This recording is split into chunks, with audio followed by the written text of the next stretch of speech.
ओम ह्रीं अरहम णमो चिन्हाणम। गाथा नंबर 139 139। इस प्रकार चारों संज्ञाओं के कारण और स्वरूप का निर्देश करने के बाद उनके स्वामित्व का वर्णन करने के उद्देश्य किस किस जीव के कौन कौन सी संज्ञा होती है यह बताते हैं।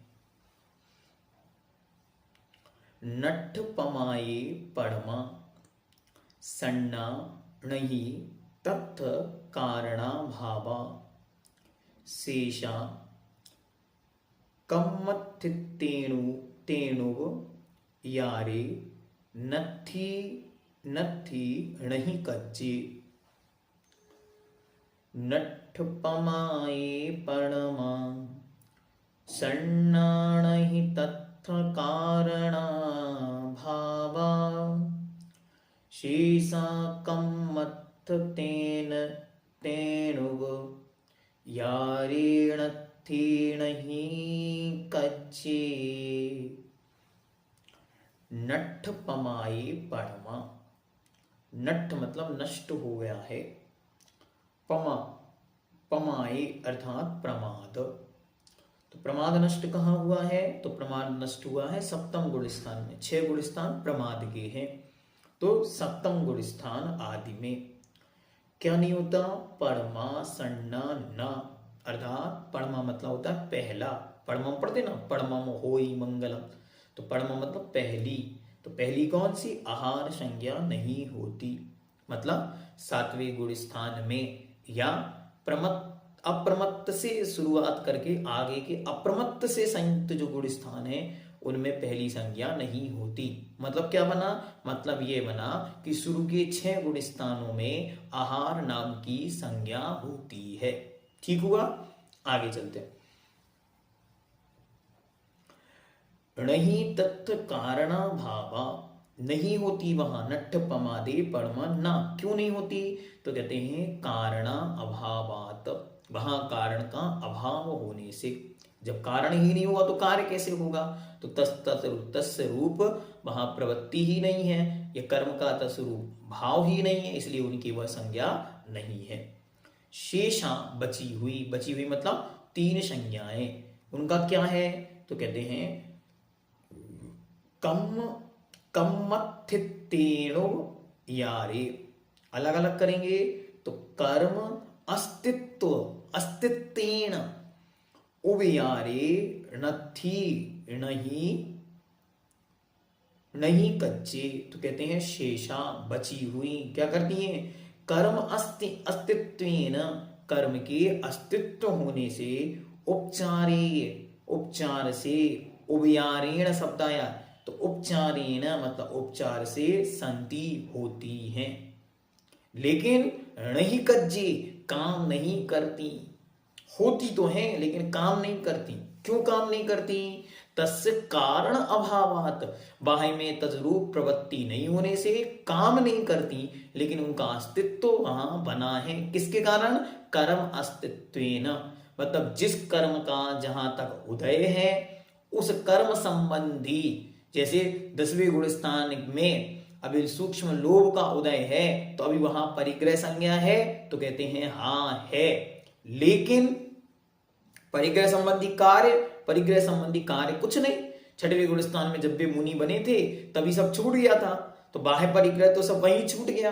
तो बाहर परिग्रह रूप ममत्व मूर्छा या अन्य सामग्री दिखाई नहीं दे रही है, लेकिन वहां ण कज्जे, बहुत सुंदर पंक्ति है, ण ही कज्जे, कार्य नहीं होते हुए भी कर्म के अस्तित्व के होने से उभयारे संति, उपचार से कही जाती हैं, उपचार से होती हैं। कहां तक कौन सी होती है? तो ध्यान से देखें। अप्रमत्त आदि गुण स्थानों में आहार संज्ञा नहीं होती, क्योंकि वहां पर उसका कारण अशांता वेदनी का तीव्र उदय या उदीरना नहीं पाई जाती। शेष तीन संज्ञाएं भी वहां पर उपचार से ही होती हैं, क्योंकि उनका कारण तत्कर्म का उदय वहां पर पाया जाता है। फिर भी वहां पर कार्य नहीं हुआ करता। ठीक है, मात्र उपचार से हैं, कार्य कुछ नहीं करते। साता अशाता वेदनी और मनुष्यायु इन तीन प्रकृतियों की उदीरना प्रमत्त विरत नामक छठवें गुण स्थान तक ही हुआ करती है, आगे नहीं। ठीक है, इसलिए सातवें गुण स्थान में और उसके आगे के सभी गुण स्थानों में आहार संज्ञा नहीं पाई जाती। तो आहार संज्ञा का गुण स्थान 6, 1 से 6 तक आहार संज्ञा है। किंतु शेष संज्ञाएं उपचार से होती हैं, वास्तव में नहीं, मतलब देखने में नहीं आती लेकिन होती हैं, क्योंकि उनके कारणभूत कर्मों का वहां उदय पाया जाता है। परंतु भागना, रतिकीड़ा, परिग्रह के स्वीकार आदि में प्रवृत्ति उनका कार्य वहां नहीं हुआ करता, क्योंकि वहां पर ध्यान अवस्था ही है। इन प्रवृत्तियों के मानने या होने पर ध्यान नहीं बन सकेगा तथा फलस्वरूप कर्मों का क्षय और मोक्ष की प्राप्ति भी नहीं हो सकेगी। अब क्रमशः देखना, आहार संज्ञा का गुण स्थान 1 से 6, इसके आगे नहीं होती। फिर इसके बाद कौन सी संज्ञा आई, तो इसके बाद संज्ञा आती है भय।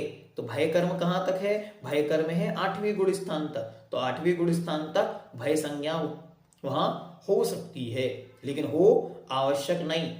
फिर मैथुन संज्ञा 9वें गुण स्थान तक। 9वें गुण स्थान के 36 भागों में किसी एक भाग में वेद कर्म का नाश होगा, उसके पूर्व तक वेद संज्ञा हो सकती है, सवेद भाग है, लेकिन सवेद रूप प्रवृत्ति नहीं होती।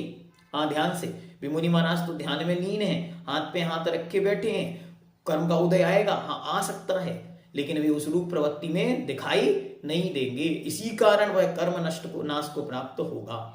और परिग्रह संज्ञा, तो परिग्रह संज्ञा 10वें गुण स्थान तक सूक्ष्म लोक के निमित्त से रह सकती है, लेकिन उसका कार्य भी वहां दिखाई नहीं देता। बहुत अच्छी तरह पंक्ति दी थी उन्होंने कि उस कर्म का अस्तित्व होने से उस स्थान पर तदरूप प्रवृत्ति तो तदरूप उदय तो हो सकता है, अस्तित्व तो हो सकता है, लेकिन उसका कार्य वहां देखने में नहीं आता, क्योंकि वे उस रूप प्रवृत्ति वहां करते ही नहीं है। इस प्रकार यह संज्ञाओं का वर्णन करने वाला अधिकार, 5वां अधिकार यहां पर पूर्ण हुआ। इति संज्ञा प्रूपणो नाम पंचमो अधिकारः समाप्तम जाता। इस प्रकार यह अधिकार यहां पर पूर्ण हो जाता है। पर्याप्ति हुई, प्राण हुआ और यहां पर संज्ञा भी पूर्ण हो गई। संज्ञा के बाद अब आगे आचार्य भगवान मार्गणा अधिकार को आपके सामने रखेंगे। तो 14 प्रकार की जो मार्गणा है, वह 14 प्रकार की मार्गणाएं,